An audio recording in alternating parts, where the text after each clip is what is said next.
ورحمة الله وبركاته. الحمد لله نحمده ونستعينه ونستغفره ونعوذ بالله من شرور أنفسنا ومن سيئات أعمالنا. من يهده الله فلا مضل له ومن يضلل فلا هادي له. أشهد أن لا إله إلا الله وأشهد أن محمدا عبده ورسوله. அநேகனாகிய அல்லாஹ்வின் சாந்தியும் சமாதானமும் நம்மை இறைவனாக நேசிக்கக்கூடிய நபிகள் நாயகம் ஸல்லல்லாஹு அலைஹி வஸல்லம் அவர்களின் மீதும் அவர்களின் சொல் செயல் அங்கீகாரத்தை தன்னாகிய ஜலோகின் பற்றி வாழ்ந்து மறைந்த சத்திய சகாபாக்கள் சஹாபிகள் மீது தாபியங்கள் தபோதாபியங்கள் குறிப்பாக நம் மதத்தில் வாழக்கூடிய அனைத்து முஸ்லிமான மக்கள் மீதும் என்றென்றும் என்று நடவட்டமாக என்று பிரார்த்தித்தோருமாய் என்னுடைய துணியாகவும் நினைத்திருக்கிற எல்லா அல்லாஹ்வின் அடியார்களே சகோதரர்களே, இந்த உலகத்தில் படைக்கப்பட்ட ஒவ்வொரு மனிதர்களும் ஏதோ ஒரு நேரத்தில் மரணத்தை தழுவக்கூடியவர்களாக இருக்கும். அதே போன்று அல்லாஹ் ரப்பல் ஆலமீன் படைக்கப்பட்ட அனைத்து விஷயத்தையும் இந்த உலகத்தை சுக்குநூறாக ஒரு நாள் அளிப்பார். இந்த உலகத்தை சுக்குநூறாக அளித்த பிறகு மறு உலகத்தை இறைவன் ஏற்படுத்துவார். அந்த மறுமை நாளில் இறைவன் முன்பாக கோடிக்கணக்கான மக்கள் நிறுத்தப்படுவார்கள். அந்த கோடிக்கணக்கான மக்களை அல்லாஹ் ரப்பல் ஆலமீன் கடுமையான முறையில் விசாரிப்பான் என பல செய்திகள் அல்லாஹ்வின் தூதர் ஸல்லல்லாஹு அலைஹி வஸல்லம் அவர்கள் நமக்கு மத்தியில் அறிவுறுத்தி எச்சரிக்கை செய்கிறார்கள். நாளை மறுமையில் இறைவனுக்கும் அடியானுக்கும் நடக்கக்கூடிய ஒரு உரையாடலை பற்றி நபிகளார் சொல்லும் பொழுது, இறைவன் அடியார்களை பார்த்து கேட்பான், நம்மை பார்த்து இறைவன் கேட்பான், இது போன்ற ஒரு நாள் வரும், இது போன்ற ஒரு சந்திப்பு வரும் என்று நீ நம்புனியா அப்படின்னு அல்லாஹ் கேட்பான். நாளை மறுமையில் அல்லாஹ் ரப்பல் ஆலமீன் ஒட்டுமொத்த மக்களையும் எழுப்பி இரண்டாக இறைவன் பிரிப்பான். நல்லவர்களை தனியாகவும் தீயவர்களை தனியாகவும் இறைவன் பிரிப்பான். பிரித்து விட்டு அல்லாஹ் ரப்பல் ஆலமீன் அடியார்களை நோக்கி கேட்கக்கூடிய கேள்வி, இது போன்ற ஒரு நாள் வரும் நீ நம்புனியா இல்லையா அல்லாஹ் கேட்பான். அவன் அடியான் சொல்வான், இறைவா இது போன்ற ஒரு நாள் வரும் என்று எனக்கு அறிவுறுத்தப்பட்டது, எச்சரிக்கை செய்யப்பட்டது. ஆனால் அந்த அறிவுரையை, அந்த எச்சரிக்கையை நான் அலட்சியப்படுத்தி மறந்து போய் வாழ்ந்து வந்தேன், அதன் மட்டும் கவனம் செலுத்தவில்லை என்று சில அடியார்கள் இறைவனிடத்தில் நாளை மறுமையில் கேள்வி கேட்கும் பொழுது இது போன்ற பதிலை சொல்வார்கள். அப்ப அல்லாஹ் சொல்லுவார், உலகத்தில் வாழும் பொழுது எப்படி இந்த நாளை அலட்சியப்படுத்தினாயோ, இந்த நாளை மறந்து போய் வாழ்ந்தாயோ, அதே போன்று இன்றைய தினத்தில் நான் உன்னை அலட்சியப்படுத்துகிறேன், நான் உன்னை மறந்து விட்டேன் என்று அல்லாஹ் ரப்பல் ஆலமீன் சில அடியார்களை நோக்கி இது போன்ற ஒரு வாசகத்தை பயன்படுத்துவார் என நபிகளார் சொன்னாங்க. நாளை மறுமையில் அல்லாஹ் நம்மளை அலட்சியப்படுத்தி விட்டால், அல்லாஹ் நம்மளை மறந்து விட்டால் அந்த நாள் எப்படி இருக்கும் என்று சற்று யோசித்து பாருங்கள். கற்பனை செய்ய முடியாது. அல்லாஹ்வின் கருணை, அல்லாஹ்வின் அருள் இருந்தால் மட்டும்தான் விசாரணையை இலகுவா இருக்கும். அல்லாஹ்வுடைய கொஞ்சமாவது கருணை நம்மில் இருந்தால் மட்டும்தான் நரகத்திற்கு செல்வதற்கு முன்பாக விசாரணை எல்லாம் செய்வான், சில அடையாளத்தை கொடுப்பார். அந்த கருணை இருந்தால் மட்டும்தான் அந்த விசாரணை இலகுவாக இருக்கும். விசாரணை இலகுவாக இருந்தால் இலகுவான முறையில் சுவனத்தை அடைய முடியும். அந்த விசாரணையே கடுமையா இருந்துச்சுன்னா, அல்லாஹ் அந்த நிலத்தில் மறந்து விட்டேன், அலட்சியப்படுத்தி விட்டேன் என்று நம்மை பார்த்து சொல்லிவிட்டார், என் மறுமைகளை என்னவாகும் என்று சற்று யோசித்து பார்க்க வேண்டும். மறுமையில் ஏராளமான விசாரணைகள் நடக்கும்.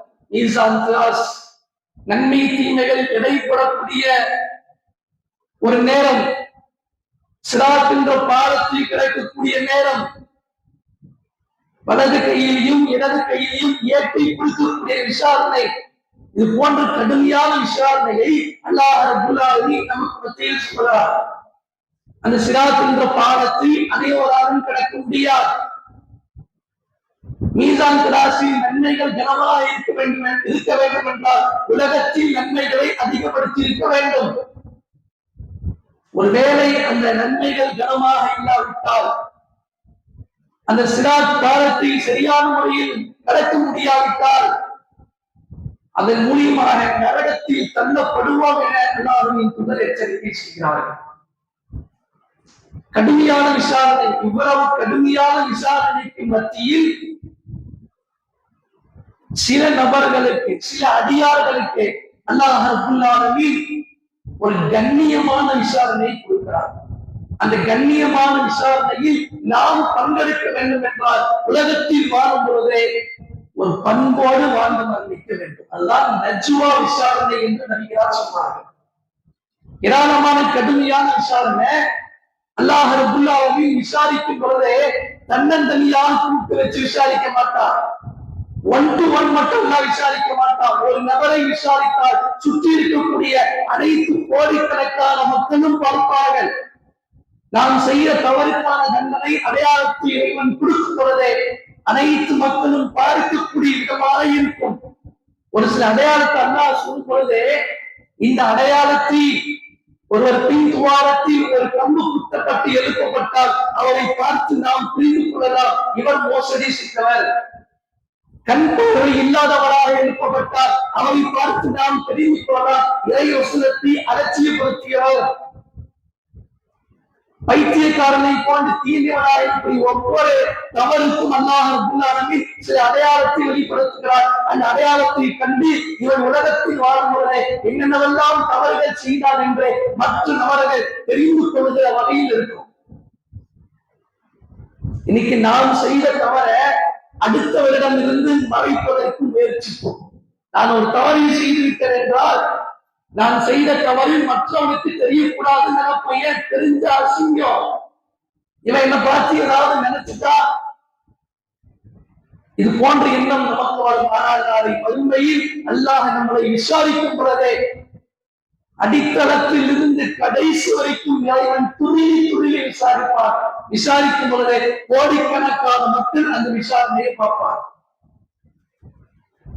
இப்படிப்பட்ட ஒரு சமயத்தில் அல்லாஹ் ரப்பல் ஆலமீன் சில அடியார்களுக்கு ஒரு கண்ணியமான விசாரணை கொடுக்கிறார். அதுதான் நஜ்வா விசாரணை. நஜ்வா விசாரணை என்ன அப்படின்னா சொல்றார்கள், நாளை மறுமையில் அல்லாஹ் ரப்பல் ஆலமீன் சில மனிதர்களை இறைவன் அப்படியே ஒரு போர்வைக்குள்ள அல்லாஹ் புகுத்திடுவான், ஒரு திரையுக்குள்ள அல்லாஹ் புகுத்திடுவான். ஒரு பெருங்கொண்ட கூட்டம் அல்லாஹ் என்ன செய்வானா, ஒரு போர்வையை உள்ள புகுத்தி அல்லாஹ் ரப்பல் ஆலமீன் அவனை விசாரிக்கும் பொழுதே மற்ற நபருக்கு தெரியாது.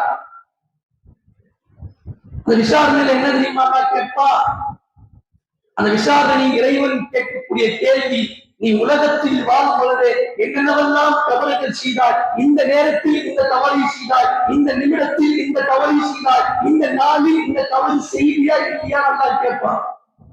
அவன் அடியான் சொல்வான், அல்லாஹ்வே இறைவா, நீ எதுவெல்லாம் இடத்தில் சுட்டி காட்டினாயோ, எந்த நாளில் எந்த நேரத்தில் எந்த நிமிடத்தில் நான் செய்த தவறையெல்லாம் நீ சுட்டி காட்டினாயோ, ஆம் நான் அந்த தவறை செய்தேன். செஞ்ச தவறை அவன் ஒப்புக்கொள்வான். செஞ்ச தவறு அல்லாஹ் ஒப்புக்கொண்டு விட்டார் அல்லாஹ்விடத்தில். ஆனால் இறைவன் கொடுக்கக்கூடிய அந்த தீர்ப்பை பாருங்கள், இப்போ சொர்க்கத்துக்கு நல்லா சொர்க்கத்துக்கு அனுப்பியிருப்பான்.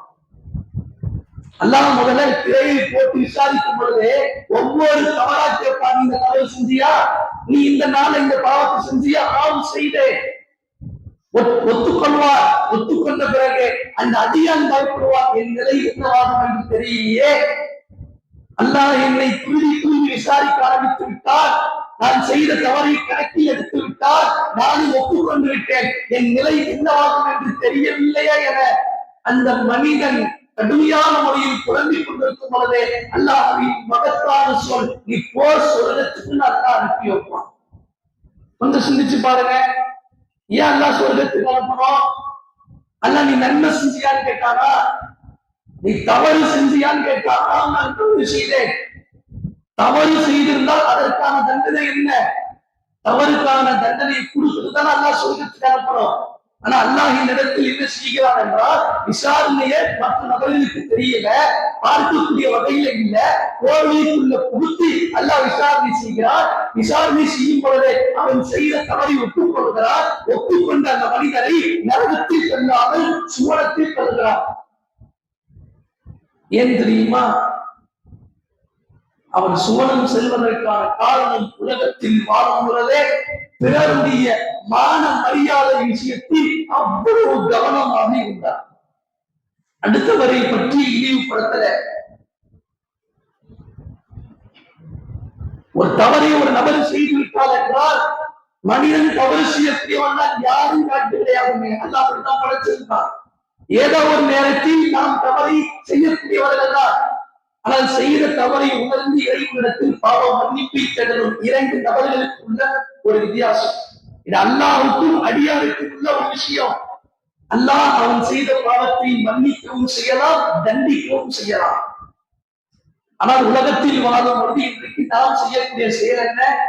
ஒருவன் ஒரு தவறை செய்து விட்டார், ஒரு அசிங்கமான செயலை செஞ்சுட்டானே வச்சுக்கங்க, அவனை கேவலப்படுத்தி பொது சபையில கொண்டு வந்து அவனுடைய மான மரியாதை விஷயத்தில் விளையாண்டு அவனை இன்னும் மன உளைச்சலுக்கு உள்ளாக்கி இது போன்ற செயலில் ஈடுபட்டவர்கள் நாளை மறுமையில் கடுமையான தண்டனைக்கு உள்ளாக்கப்படுவார்கள். ஆனால் இதை யார் கட்டி காத்தார்களோ, உலகத்தில் வாழ்வதை பிறருடைய மான மரியாதை விஷயத்தை யார் கட்டி காக்கிறாரோ அவருடைய மான மரியாதையை அல்லாஹ் மறுமையில் கட்டி காக்கிறார். அதுதான் நஜ்வா விசாரணை. இந்த நஜ்வா விசாரணையில் நாம் பங்கெடுக்க வேண்டும் என்றால் உலகத்தில் வாழும்போது பிறருடைய மான மரியாதை விஷயத்துல கவனமா இருக்கும். கவனம் இல்லைன்னு வைங்க, அவன் செய்த தவறை பரப்பிக் கொண்டு பொது சபையில பேசி இழிவுபடுத்தக்கூடிய செயல் நம்மிடம் இருந்தால் நாளை மறுமையில் இறைவனுடைய விசாரணை மிகவும் கடுமையானது. நபிகளார் சொன்னார்கள், நீ பிறருடைய குறையை மறைத்தால் நாளை மறுமையில் அல்லாஹ் உன் குறையை மறைப்பான்.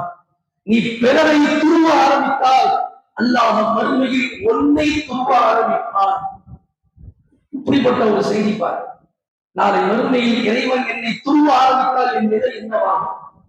இதை உள்ளத்தில் ஆழமாக பதிவு வைத்துக் கொண்டு நாளை அல்லாஹ் விசாரிக்கக்கூடிய விசாரணை மிகவும் கடுமையானது. இந்த விசாரணையை எல்லாரும் பதற்றம் அடைந்து போயிருப்பான், பயந்து நடுங்கி போயிருப்பான். அந்த விசாரணைக்கு மத்தியில் தான் இந்த நஜ்வா விசாரணை பிற நபருக்கு தெரியாமல், யாருக்கும் தெரியாமல் போர்வையை புகுத்தி அல்லாஹ் ரப்பல் ஆலமீன் விசாரிப்பான். அவன் செய்த தவறாக இருந்தாலும் சரி, எவ்வளவு தவறுகள் செய்திருந்தாலும் அவன் செய்த தவறை இறைவன் மன்னித்து விட்டு சுவனத்திற்கு அனுப்புவார். அதற்கு மிக முக்கிய காரணம் உலகத்தில் வாழும் பொழுது பிறருடைய மான மரியாதை விஷயத்தில் கவனமாக இருந்த காரணத்தினால் நாளை மறுமையில் இலகுவாக அவன் வெற்றி பெற முடியும் என்று நபிகளார் சொன்னார். இதை உள்ளத்தில் ஆழமாக பதிவு வைத்துக் கொண்டு பிறருடைய விஷயத்தில் மிகவும் கவனமாக இருக்க வேண்டும். அந்த கவனம் நம்மிடத்தில் இருந்தால் நாளை மறுமையில் நமக்கு இது போன்ற விசாரணை அல்லாஹ் ரப்பல் ஆலமீன் கொடுத்து தவறுகளை செய்திருந்தாலும் அல்லாஹ்வின் கருணை நம் மீது கிடைத்து இலகுவான சுவனம் செல்ல முடியும். அப்பேற்பட்ட ஒரு மகத்தான வாய்ப்பை அல்லாஹ் நம் அனைவருக்கும் ஏற்படுத்துவாராக என்று பிரார்த்தனை செய்து என்னுடைய உரைகளை செய்கிறேன். அல்ஹம்துலில்லாஹி ரப்பில் ஆலமீன்.